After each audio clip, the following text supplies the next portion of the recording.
My guest today is Dustin. He's 46 years old, a copywriter, been married for 25 years, has teenage children, and has only been in the lifestyle 2 months. And you're down there in Missouri, Dustin. Are there a lot of swingers in Missouri? There are. Yes, there are a lot in Kansas City and St. Louis. How did this come about? Because you've been married for a very long time. Was everything okay? Well, we were really strong in most areas. We were great friends. We loved each other. We were very kind. In so many ways, we've had a great marriage, but the sex has been difficult for us. And so we reached out to a sex counselor, and she has helped us through it. It's been quite a radical change. Okay, so when you say sex was difficult, what do you mean? Well, I think that my wife struggled with feeling guilty and like things were forbidden. She was raised very religious and very conservative. When it came to sex, everything seemed wrong to her. And then I was kind of on the opposite end, where for a long time have struggled with pornography. So I was kind of coming at it from the other way, where I had unrealistic expectations. And so we just couldn't figure it out. We couldn't mesh. Were you then not having enough sex in your eyes? In my eyes, for sure. That's one of the things that has changed is because she's been a lot more open, we've been having great sex. Okay, so you went to a sex therapist. Did the therapist get you into the lifestyle? I mean, what happened? Yeah, kind of. Pretty much what she did was with my wife, she helped her to see that sex was okay and encouraged her to fantasize and talk about what she really wanted, what she liked, what would make her happy. She had challenged my wife to pick someone up at a strip club, and that was one of her assignments that she had to do. Oh, female or male? Male. Oh, a customer. Yeah. Uh, what happened? Like, how did she pick someone up? Kind of like your shy wife. I don't know, is she shy? But as far as like, the sexual energy, she sounds like she's more reserved, right? Yeah, she always has been. And in a lot of areas of her life, she's changing that. I mean, she has opinions now that she will stand up for, but she's not a very assertive person with her, putting herself out there. Right. So then Um, how did she pick up a stranger at a strip club? well, she told me her assignment, and I helped her come up with an idea. And so she went up to the bar, and there was a guy next to her, and she just turned and said, "Hey, I know this is awkward. I've been given a dare by my husband to give someone a blowjob." And so he was like, right on, you know. so So um, so that wasn't difficult. yeah, no, it was, and she's. I'm not just saying this because I'm her husband. She's very attractive, and so that sort of thing is easy. Mhm. And then so the guy said, "Yeah, sure." And then what happened? He was part of a bachelor party, and she hung out with that group, and then they left and went to a hotel and did more than a blowjob. Oh, you weren't there at the club with her. Right? Yeah, she went by herself. Okay. Did she tell you what happened? Yeah, since that was my first experience. I did not handle it very well, and so I was frustrated at the lack of details I was getting, and so we actually had a fight that night where I was just beside myself trying to piece together what happened, and she's not the kind to elaborate, and so Well, because she's kind of, if she's shy about doing it with her own husband, she's gonna be shy about describing what she did with the stranger. that's right, yeah. Now, in your frustration, did you find that it was turning you on and yet you weren't getting enough of it? Or were you jealous? My first response was jealousy, but there was a tinge there of enjoyment that has developed more as we've gone along. Mhm. Every new adventure, I enjoy it more and hate it less. So, Okay. Okay. So you guys actually had a fight that night. yeah, I wanted to know what happened. I wanted to know how we went from, a blowjob to a hotel. I just wanted details. One of the things that we've talked about lately is, we're trying to do this together. This is a marriage thing. And so in order for me to have fun, the thing that I enjoy is getting the details. And so you do your thing, do what you want, but I want to hear about it afterwards. So, but what happened at the hotel room? Well, I still don't know a lot of details, but What? She told me kind of how he was, like what he was good at and what he wasn't. Um, And what was that? well, he was quite a bit younger, so he had a lot of energy and he was very eager and he was pretty assertive as far as like moving around in different positions and she's not incredibly assertive that way and so he kind of took control, which I think she liked. Okay, but they had sex. Yeah. The dare was to give a blowjob, and we had talked about the parking lot. And so what ended up happening was they just went straight to a hotel and had sex there. In my mind, it was going to be a 5 minute thing in the parking lot, and it ended up being like an hour and a half in the hotel. Mm. And so I was quite a bit surprised. So after the argument blows over, did you have another conversation about it that was maybe a little bit more fruitful, a little bit more constructive? Yeah, I think that I was able to explain without being a jerk that I really enjoy hearing the details. And then we also didn't have a lot of boundaries at the beginning, and so we've had a lot of discussions about what each of us feel comfortable with, and that's helped a lot. And I think after that first one, or maybe the second one, we were like, okay, we really need to iron this out. Ooh, okay. Tell me about the second one. Well, okay, I misspoke. The second one was not the problem. The third one was the problem. Wow, you guys move fast. Well, yeah. We jumped in with both feet. We really did. Mhm. The one that really forced us to discuss things in detail was we went to St. Louis, and this person that I met and didn't know very well, I knew him enough that I felt like I could trust him, and we got along really well. And looking back now, I can kind of see that he didn't have any ill will, but he was going to take her to a club where there were going to be some swingers there. We looked at it as kind of a networking opportunity that she was going to do that, and I knew that the party wouldn't be over till 3 or 4, and it was my idea. I just said, well, why don't you just sleep there to sleep at his house? And I'll come pick you up at like 8 in the morning instead of driving all the way across town to a hotel. Mhm. Well, I kind of panicked. I'm a grown man and I remember crying in the van because I'm like, what have I done? and Mhm. looking back, it was a big mistake because we've tried very hard to make sure this is just sex and there aren't any feelings, that no one's going to catch feelings. And so we've done quite a bit to try to make sure that happened. And a lot of it was because of this incident where I felt like they spent too much time together. I just felt like that was dangerous. Mhm. And so, from there, the very first rule that we came up with after talking was, all right, we're not going to stay the night with anyone. Okay. So the guy who you said you felt you knew and could trust him was also someone you met on a dating website. Yeah, Twitter. Oh, okay, Twitter. So you really didn't actually know. He wasn't a friend or anything. No. Okay. Throughout all of this, you had no interest in going out and doing something yourself?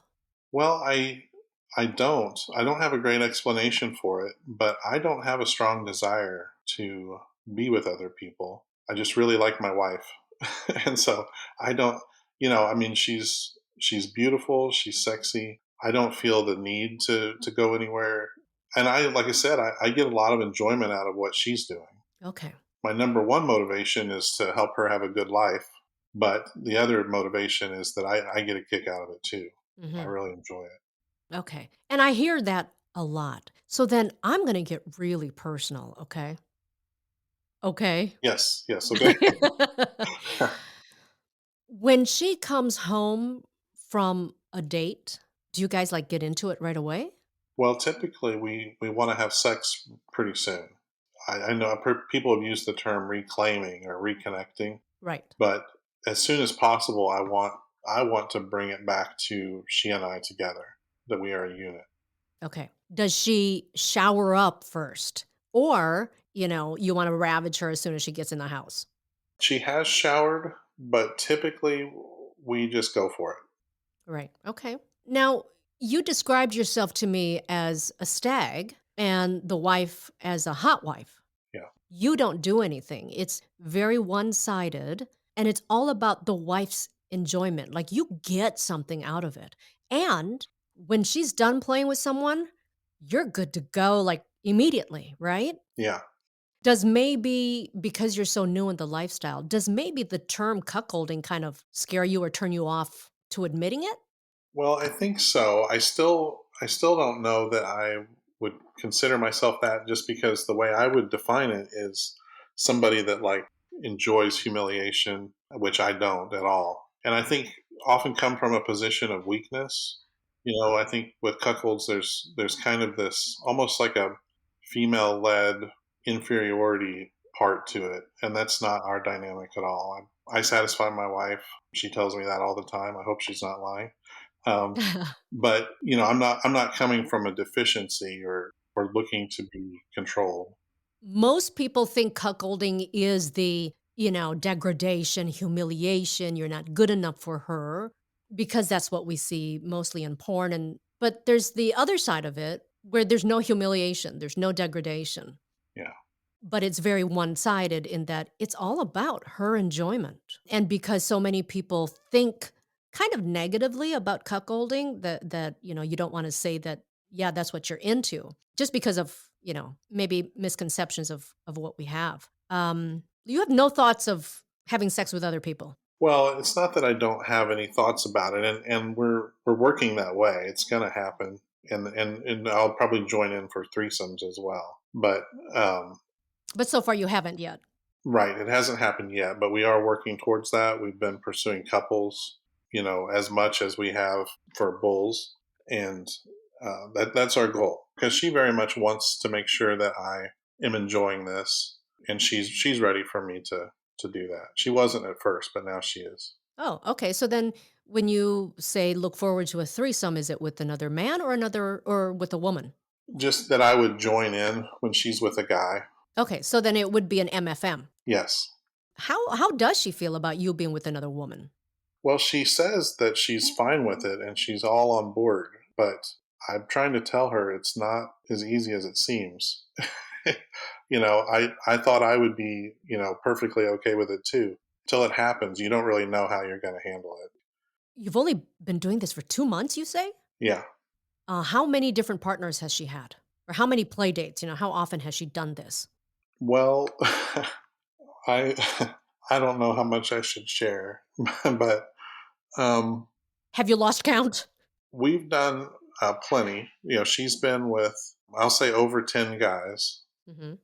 and she has regulars, so she's been with some people more than once. Oh, how do you feel about that? Well, I'm not as excited about the regulars Right. because I'm trying to limit that exposure. I don't want them to spend a lot of time together. Right, you don't want her to have a relationship with someone else, you just like her having sex with other people. Right. And we're on the same page there. We know several people that are in the poly lifestyle. That's great for them, but for us, we definitely do not want that. We want to stay a unit and only a unit. That's our priority, even more so than the sex. Like both of us feel like, hey, if this starts to feel weird, we're out. Right. Now, you do realize that even with regulars, you can have you can avoid the feels, right? That there's something to be said for, listen, you found a good person, he's safe, he's respectful, and he provides what you and your wife want. It's really not that easy to find like a good guy to be doing this with. Yeah, that's true. It has been difficult to find a really good fit, and we have already found a couple, which is nice. And I agree that that there are scenarios where it's perfectly safe, that there won't be anybody catching feelings. And my wife, she's given me zero reason in our whole life to not trust her. I've never even caught her in a white lie. She has so much integrity. And so when she tells me you have nothing to worry about, I believe her. Right. But so very often, though, these feelings of jealousy and uncertainty, they're really not about the other person, right? Right. It's about us. It's about you. It's about the person who's feeling the jealousy and because it's insecurity. And so that's something that I guess you guys will continue to work on. And if your wife ever decides that, okay, we're going to bring, a woman to you, it's certainly something she's going to have to work through as well. Do you feel like outside the bedroom, your relationship has changed because of all of this? Yeah, it really has. And I didn't see it coming, but we are more in love than we've ever been in our 27 years of spending time together. We are kinder. We go out of our way to bless each other more. We talk more. We have much better conversations, and there are reasons. I think there are good reasons for that. But it's been a miraculous. That's pretty awesome. Your friends and family don't know, obviously, right? Right. And not that our friends and family need to know what we're doing in the bedroom, but are you afraid of being found out? I am. I had before this job, I had one that is a little more public and delicate, and so yeah, I'm pretty nervous about that. And then the worst part about not having friends and family is how lonely it is. We don't really have anybody. We kind of have some people online that we talk to, but nobody flesh and blood, nobody for my wife to go get coffee with or anything. You know, Right, that you can be completely open with. yeah. So, Dustin, is your wife ever going to give you a dare? Is that what it's going to take for you to go out and do something? Is that how you guys are going to do it? I hadn't even thought about that. That's terrifying. I think more likely it'll be a situation where we're with a couple and we are, doing a soft swap, probably. I think that's coming. We already have a few couples that we just need to arrange time with, where I think that's kind of the plan. Mhm. And then I think something will progress. That's what most likely what will happen. And then lastly, have you found a change in your wife? Oh, Like who or what she is now that you've been through this? yeah, it's been incredible, and I don't want to oversell it or undersell it. I mean, she went from not being able to talk about things to being able to talk about them, and it seems like such a small thing, but like we're able to open ourselves up to each other. For years I had all this baggage and addictions and to pornography and all the stuff that I was trying to hide from her, and so all that's kind of been out in the open, and so I feel very much like she hears me and she likes me even though she knows my junk. She's even more forgiving than before. She's become kinder to other people. We both kind of felt like our worldview has changed a little bit as far as how we view people and alternative lifestyles. I feel like for 25 years she hasn't been herself, and now she's herself. My thanks to Dustin for sharing his story. Now, if you'd like to connect with this couple, they're on Twitter at ShowMeSwing. All right, next time on Consenting Adults, the naughty hotwife is turning into a cuckoldress, and her husband's future looks fabulously bleak. Whenever I have something regularly going on, he is caged permanently to where he just gets milked, which is a prostate milking type of thing. What? No, stop. No, no. Stop. Explain that.